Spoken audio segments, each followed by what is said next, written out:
ಹಾಸನದಲ್ಲಿ ಹೃದಯಾಘಾತಕ್ಕೆ ಇದೀಗ 140 ಮಂದಿ ಬಲಿಯಾಗಿದ್ದಾರೆ. ಸಾಕಷ್ಟು ಮಂದಿ ಸಾವನ್ನಪ್ತಾ ಇದ್ದಾರೆ ಹೃದಯಾಘಾತದಿಂದ.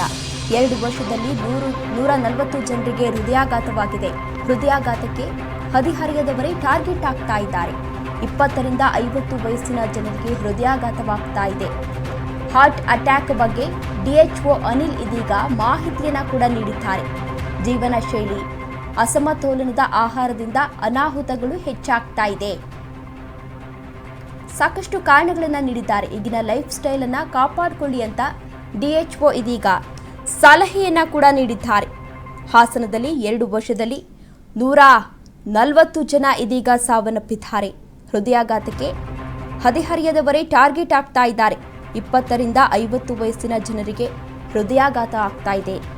ಜೀವನ ಶೈಲಿ, ಅಸಮತೋಲನದ ಆಹಾರದಿಂದ ಅನಾಹುತಗಳು ಜಾಸ್ತಿ ಆಗ್ತಾ ಇದೆ. ಲೈಫ್ ಸ್ಟೈಲ್ ಅನ್ನ ಕಾಪಾಡಿಕೊಳ್ಳಿ ಅಂತ ಡಿಎಚ್ಒ ಕೂಡ ಇದೀಗ ಸಲಹೆಯನ್ನ ನೀಡಿದ್ದಾರೆ. ಹಾಸನ ಜಿಲ್ಲೆಯಲ್ಲಿ ಹೃದಯಾಘಾತ ಪ್ರಕರಣಗಳು ದಿನದಿಂದ ದಿನಕ್ಕೆ ಹೆಚ್ಚಾಗ್ತಾ ಇದೆ.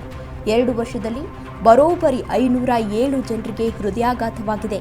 20 ರಿಂದ 30 ವಯಸ್ಸಿನ 14 ಜನರು ಈಗಾಗಲೇ ಸಾವನ್ನಪ್ಪಿದ್ದಾರೆ. ಇನ್ನು 30 ರಿಂದ 40 ವಯಸ್ಸಿನ 40 ಜನ ಸಾವನ್ನಪ್ಪಿದರೆ, ಜೊತೆಗೆ 40 ರಿಂದ 40 ವರ್ಷ ಮೇಲ್ಪಟ್ಟವರು 136 ಜನರಿಗೆ ಈಗಾಗಲೇ ಹೃದಯಾಘಾತವಾಗಿದ್ದು, ಈ ಪೈಕಿ 2 ವರ್ಷಗಳಲ್ಲಿ ಒಟ್ಟು 140 ಜನರು ಹೃದಯಾಘಾತದಿಂದ ಮೃತಪಟ್ಟಿದ್ದಾರೆ ಎಂದು ಸ್ವತಃ ಹಾಸನ ಡಿಎಚ್ಒ ಡಾಕ್ಟರ್ ಅನಿಲ್ ಮೊನ್ನೆಯಷ್ಟೇ ಮಾಹಿತಿಯನ್ನು ಕೂಡ ನೀಡಿದರು. ಹಾಗಾದರೆ ಈ ಹೃದಯಾಘಾತಕ್ಕೆ ಕಾರಣಗಳು ಏನಿರಬಹುದು?